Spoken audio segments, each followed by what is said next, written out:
آج دن کی مناسبت کے حوالے سے میں یہ کہوں گا، چونکہ 9 مئی میں تو یہ کہوں گا کہ یہ پاکستان کی تاریخ کا سیاہ ترین دن رہا، لیکن ہمیں اس کے بیک گراؤنڈ میں جانا پڑے گا تاکہ جو حقائق ہے وہ عوام کے سامنے رکھے جائے.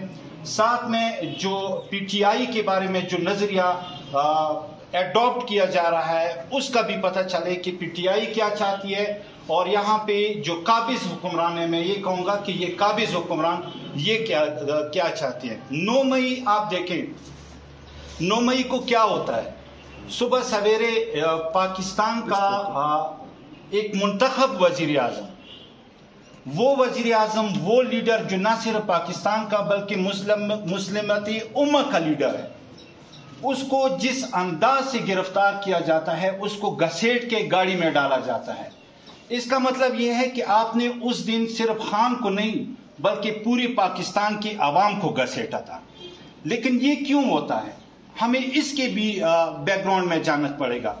10 اپریل جس طرح میں نے کہا کہ 9 مئی 2023 سیاہ ترین دن رہا ہے، اس طرح 10 اپریل 2022 جو ہے وہ بھی پاکستان کی تاریخ کا ایک اور سیاہ دن رہا ہے.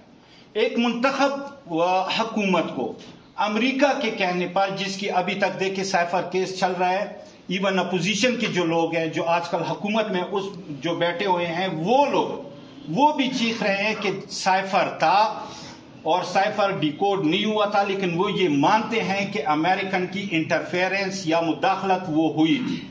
10 اپریل 2022 کو آدھی رات کے وقت ایک منتخب وزیر اعظم کو، ایک ایسے وزیر اعظم کو، آپ سب میں صحافی حضرات سے کہوں گا کہ آپ تھوڑا ریسرچ کر لیں اس کو، کہ 10 اپریل کی رات سے پہلے آپ پاکستان کی جی ڈی پی دیکھیں، آپ اٹھائیں ایکسپریس ٹریبیونل کو اٹھائیں، آپ یقین کریں 10 اپریل 2022 کی رات تک جو جی ڈی پی تھی پاکستان کی وہ 6.95 یا 7 پوائنٹ سمتنگ اس وہ سے وہ گرو کر رہی تھی. آپ کے امپورٹ ایکسپورٹ کے جو ریزلٹس تھے وہ $385 بلین تھے. $385 بلین کی آپ کی ٹریڈ ہوئی ہے. یہ first time in the history of Pakistan ہوا ہے کہ اتنی بڑی بزنس ہوئی ہے. اس وزیر اعظم کو امریکہ کے کہنے پر گھر بھیجا جاتا ہے. کس ذریعے سے؟ جو نو کانفیڈنس ووٹ، یعنی ایک ایسا عمل کہ جس میں یہ کہوں گا کہ اگرچہ ایک جمہوری عمل تھا، عدم اعتماد لانا ایک جمہوری عمل تھا، لیکن آپ دیکھیں کہ اس سے پہلے پی ٹی آئی کی وہ اراکین جو خان کے ٹکٹ پہ الیکٹ ہو کے گئے تھے وہ رات کو امریکن ایمبیسیز میں جا کے ملاقاتیں کرتے. یوں ایک اس وزیر اعظم کو گھر بھیجا جاتا ہے. پھر کیا ہوتا ہے؟ اس سے بھی پیچھے چلے جائیں کہ یہ چینج ہوتی کیوں ہے، ریجیم چینج کیا ہوتی ہے. میں یہ کہوں گا کہ دیکھیں یہ ملک ہمارا ہے، پاکستان ہے تو ہم ہیں، لیکن دیکھیں ایک کتاب ہے، میں سب کو کہوں گا، ایڈوائز کروں گا کہ وہ اس کو پڑھ لیں. اس میں وہ لکھتے ہیں، اس کا ٹائٹل ہے کہ نو ایگزٹ فرام پاکستان، یعنی پاکستان سے باہر نہیں جانا. امریکنز کی لکھی ہوئی کتاب ہے، اس کو پڑھیں، آپ کو سب کچھ کلیئر ہو جائے گا. یہ امریکنز یہ ریجیم چینج کیوں لائے، اس کی وجہ کیا تھی؟ خان صاحب اپنے دور حکومت میں جب وہ منتخب وزیر اعظم تھے اس کا ایک ہی نعرہ تھا کہ جی ہم غلام نہیں ہیں، میں وہ فورن پالیسی بناؤں گا جو عوام کے مفاد میں ہوگا، جو پاکستان کے مفاد میں ہوگی. اس کے ساتھ دیکھیں ایک امریکن اینکر پرسن خان سے پوچھتا ہے، ایک انٹرویو میں پوچھتا ہے، وہ پوری دنیا نے دیکھا ہے کہ دیکھیں اگر اف امریکنز نیڈیڈ، اگر امریکہ کو ضرورت ہوئی، اگر وہ افغانستان پہ اٹیک کرنا چاہتے ہیں اور وہ آپ سے ڈیمانڈ کرتے ہیں کہ جی ہمیں پاکستان کے ایئر سپیس چاہیے یا پاکستان کی کسی بھی حصے میں ہمیں کوئی وہ اڈا چاہیے، تو what will be your reaction, what will be your answer, آپ کا جواب کیا ہوگا، آپ کا رد عمل کیا ہوگا؟ خان صرف ایک جملے میں کہتے ہیں کہ جی ایبسولوٹلی ناٹ. یہاں سے یہ سلسلہ ریجیم چینج تک چلا جاتا ہے. ریجیم چینج کے بعد 9 مئی کا واقعہ ہوتا ہے. خان کو میں نے جس طرح کہا اریسٹ کیا جاتا ہے. میں اب بھی کہتا ہوں، میں اپنی قیادت، میری قیادت ایک ہی ہے، یہ سب کو کلیئر ہونا چاہیے. میں یہاں قرم کی عوام کو بھی کہتا ہوں، میں اپنے ووٹرز کو بھی کہتا ہوں، میں اپنی سپورٹرز کو بھی کہتا ہوں کہ ہماری قیادت صرف اور صرف خان ہے. اور خان کی قیادت جو ہے، خان کا جو نعرہ ہے وہ پاکستان سے محبت، حب الوطنی، ریاست سے حب الوطنی. اچھا میں یہاں پہ ایک اور چیز کا اضافہ کروں کہ ریاست کیا چیز ہے، ریاست کا مطلب کیا ہے. آپ پھر جائیں آئین کی طرف جائیں، آئین کے آرٹیکل 7 کو اٹھائیں، وہاں پہ کلیئر کٹ لکھا ہوا ہے کہ ریاست کسے کہتے ہیں. ہم جب بھی ریاست کا نام لیتے ہیں تو ہمارا ذہن ایک مخصوص ادارے کی طرف چلا جاتا ہے.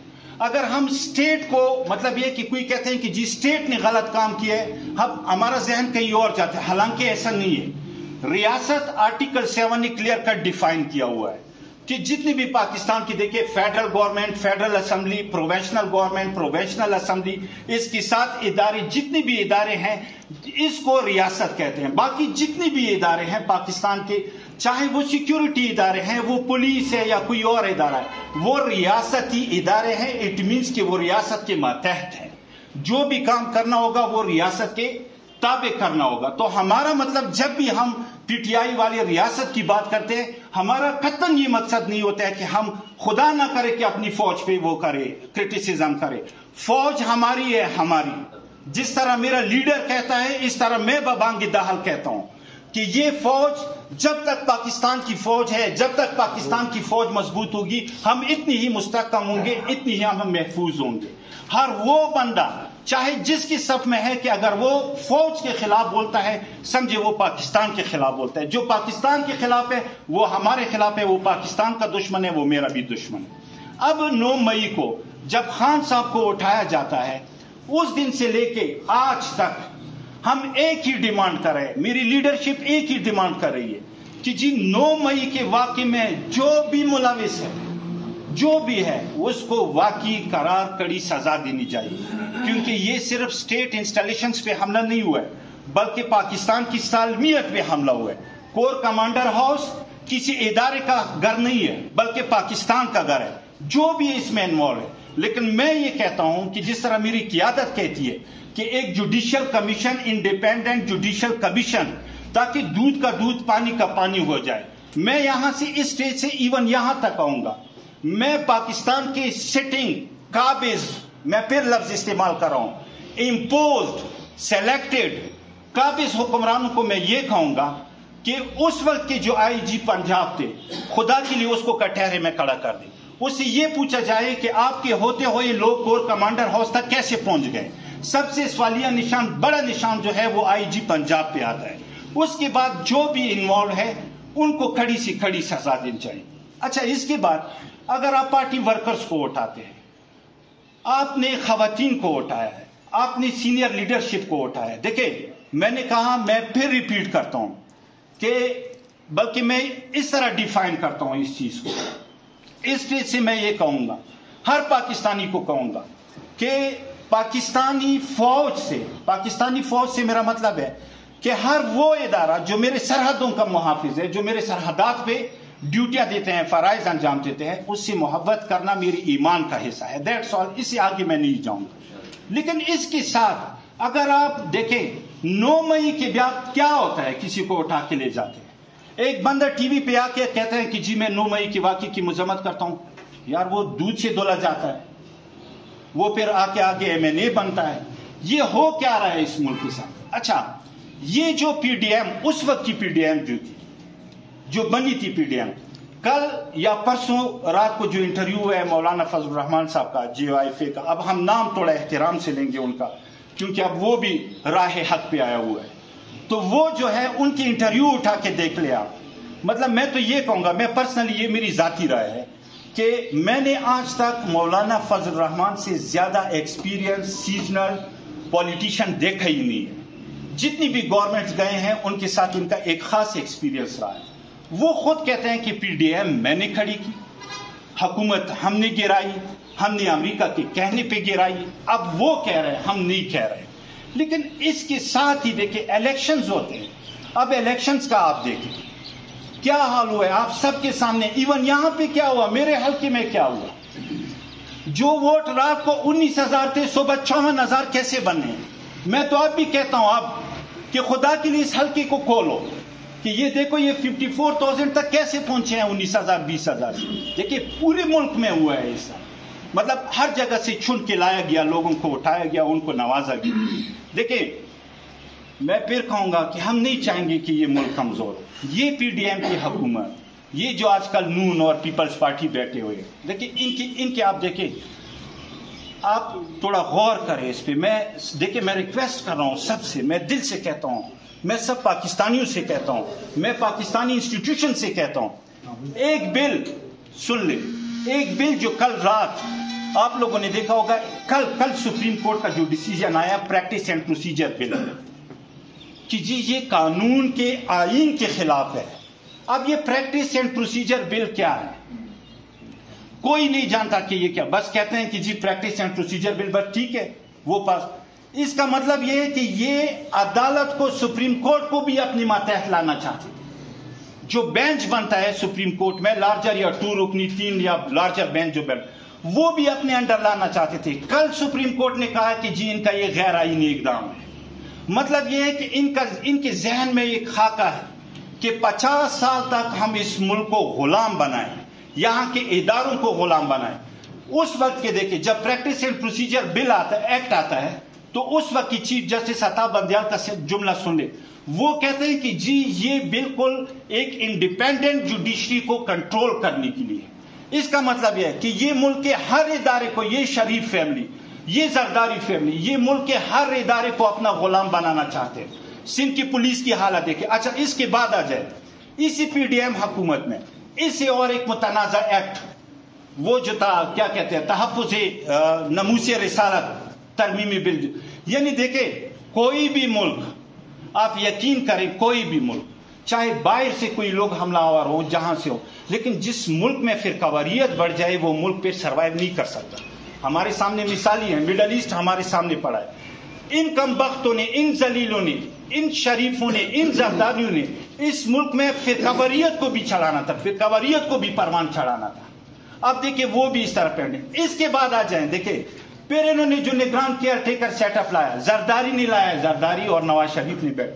گندم کا دیکھیں, ہم تو نہیں کہہ رہے ہیں, پی ٹی آئی والے تو نہیں کہہ رہے, خود ایک دوسرے پہ کہہ رہے ہیں. مطلب یہ کہ آپ کا کسان تباہ و برباد ہو گیا.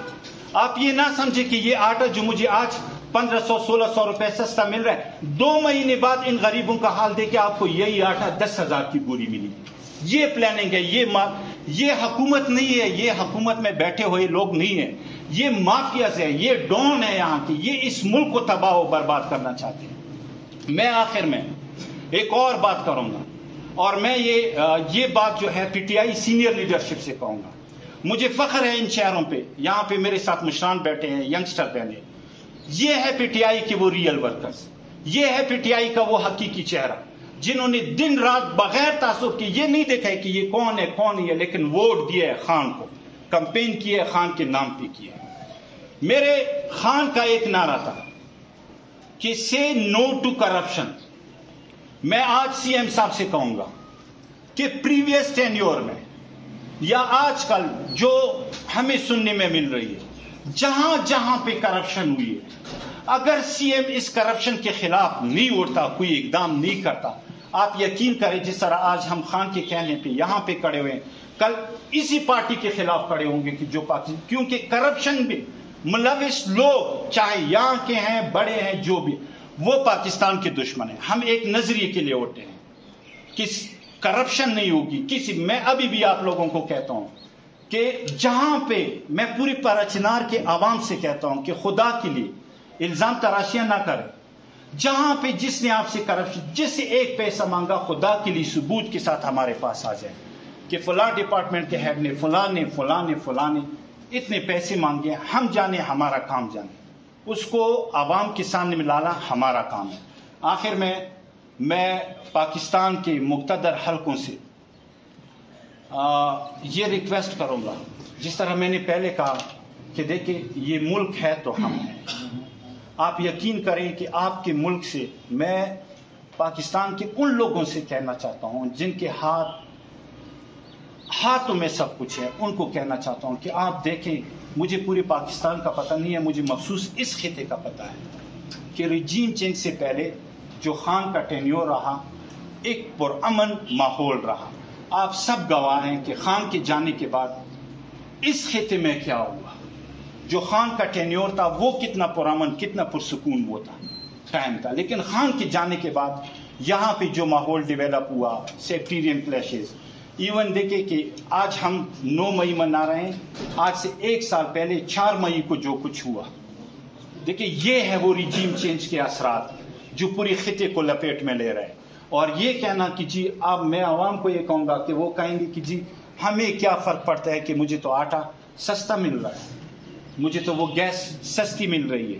آپ یقین کریں آپ کو سستی ملے گی, لیکن آپ جس پالیسیوں کے تحت آ رہے ہیں آپ کو سب کچھ ملے گا, لیکن آپ کی زندگی نہیں رہے گی, آپ تباہ و برباد ہو جائیں گے. میں نے کہا کہ دیکھیں اپنے علاقے کو کمپیئر کریں, خان کے ٹینیور کے ساتھ کریں, جب سے ریجیم چینج آئے اس کے بعد یہاں کے حالات دیکھیں, پھر پورے ملک کے حالات دیکھیں کہ آپ کی سیکیورٹی کے حالات کیا کتنے بدتر ہو رہے ہیں, بلکہ بد سے بدتر ہوتے جا رہے ہیں. ساتھ میں آپ دیکھیں, پھر بھی میں کہوں گا کہ اپنے خطے میں اس پرٹیکولر ایریا میں دیکھیں, یہاں سے آپ کے ڈاکٹرز, یہاں سے آپ کے انجینئرز, یہاں سے آپ کے مینجمنٹ کے لوگ جنہوں نے بزنس MBA وغیرہ کیا, کتنے لوگ فورن چلے گئے, وہ ملک چھوڑ کے جا رہے ہیں. آپ کے اس ایریا سے جا رہے ہیں, آپ کے اس ایریا سے ڈاکٹرز بھی گئے, انجینئرز بھی گئے. کیوں؟ کیونکہ یہاں پہ جو ادارے ہیں وہ جن کے کنٹرول میں ہیں, جو پیپلز پارٹی ہے, جو نون ہے, جن کے کنٹرول میں ہے, آپ یقین کریں اس میں نہ ڈاکٹر کی عزت ہے, نہ انجینئر کی عزت ہے, نہ کسی پروفیشنل بندی کی عزت ہے. وہ مجبور ہو کے اس ملک سے نکل رہے ہیں. اگر ہم نے اس ملک کو بچانا ہے, ایون دیکھیں یہاں تک دیکھیں کہ آپ کے ریمیٹنسز نہیں آ رہے ہیں, لوگ پیسے نہیں بھیج رہے ہیں باہر سے, بینکوں سے نہیں بھیج رہے. آپ خان کے دور میں دیکھیں ہنڈی کا کاروبار بند تھا, آج پھر ہنڈی کا کاروبار شروع. اٹ مینس کہ یہاں کے جو بیٹھے ہوئے لوگ ہیں یہ قابل اعتبار لوگ نہیں ہیں. میں نے جس طرح کہا کہ آپ اٹھا کے دیکھیں 10 اپریل 2022 سے پہلے GDP دیکھیں, اب دیکھیں آپ $1 بلین کے لیے بھیک مانگ رہے ہیں, $1 بلین کے لیے. IMF سے $1 بلین. کل دیکھیں کل رات کو کیا ہوا ہے, $2.50 فی یونٹ بجلی بڑھ گئی ہے, $2.50. آپ یہ نہ دیکھیں کہ جی یہ اثرات ادھر شہروں میں ہیں, آپ کے کمرشل فیڈر لگے ہیں. میں یہاں کی بزنس کمیونٹی سے, ٹریڈ یونین سے پوچھنا چاہتا ہوں کہ پیٹرول میں خان صاحب کے دور میں $2-3 کا اضافہ ہوا تو آپ تو پریس کلب آئے تھے یہاں پہ. آج آپ کو کیا ہوا ہے, چپ کا روزہ رکھا ہے. آپ کا تو کمرشل فیڈر لگا ہوا ہے, $70 تک یونٹ جائے گا آپ کا یہاں.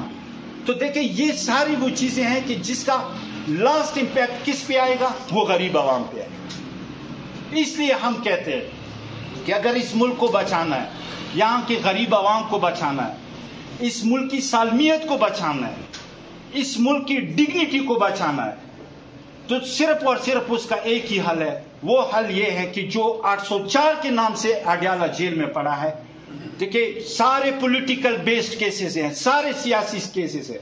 توشہ خانہ کچھ بھی نہیں ہے اس کیس میں. توشہ خانہ کا کیس ہوتا ہے جی عدت. اب دیکھیں یہ عدت, میں کہتا ہوں, کل میں اچھکزئی صاحب کو سن رہا تھا کہ دیکھیں کوئی غیرت ہوتی ہے, کوئی شرم, کوئی حیا ہوتی ہے کہ آخر وہ کسی کی بیوی ہے, کسی کی ماں ہے, کسی کی بہن ہے. آپ اس کو عدت کے کیس میں کبھی کدھر کبھی یعنی عورتوں کی عزت کا بھی خیال نہیں رکھا. عدت کا ہو جاتا ہے کہتے ہیں جی القادر ٹرسٹ ہے, القادر ٹرسٹ ہو جاتا ہے کہتے ہیں کہ جی سائفر ہے, سائفر میں کچھ نہیں ملتا کہتے ہیں کہ جی توشہ خانہ میں ایک اور کیس آ رہا ہے. دیکھیں سارے سیاسی بیسڈ کیسز ہیں. خان کے چاہنے والے ہیں اس ملک کے. آپ دیکھیں یہاں کے 8 فروری کو جو الیکشن ہوا ہے, 8 فروری کی عوام نے سارے نیریٹیوز کو مسترد کیا ہے. فارم 45 آج نکالے, فارم 45 2/3 میجورٹی خان لے چکا ہے, 2/3 میجورٹی. تو میں آپ سب کا شکریہ بھی ادا کرتا ہوں, ساتھ میں ڈیمانڈ بھی کرتا ہوں کہ جس طرح مجھ سے پہلے کہا گیا کہ ہم ریکویسٹ کرتے ہیں, ہاتھ جوڑ کو کہتے ہیں کہ دیکھیں اگر گھر میں کسی گھر میں 2 بڑوں کے درمیان بھی اگر چپکلیس چل رہی ہو تو وہ گھر نہیں چل سکتا, وہ گھر تباہ و برباد ہو جاتا ہے. تو میں مقتدر حلقوں سے یہ کہوں گا کہ یہ سیاسی بیسڈ کیسز ہیں, اس کو جتنا جلد ہو سکے اس کو حل کرائیں تاکہ خان کی آزادی ہو. خان کی آزادی پاکستان کی آزادی ہے, خان کی آزادی فورن پالیسی کی آزادی ہے, خان کی آزادی غریب عوام کی آزادی ہے, خان کی آزادی جو ہے وہ جو آپ کے فورن ریمیٹنسز آ رہے ہیں ان کے لیے ایک راستہ کھولے گا, پاکستان کی ڈگنیٹی کے لیے ایک راستہ کھولے گا. تو میں آخر میں ایک دفعہ پھر آپ سب کا بہت شکر گزار ہوں، آپ کے قیمتی ٹائم کا بہت شکریہ ادا کرتا ہوں. Thank you so much.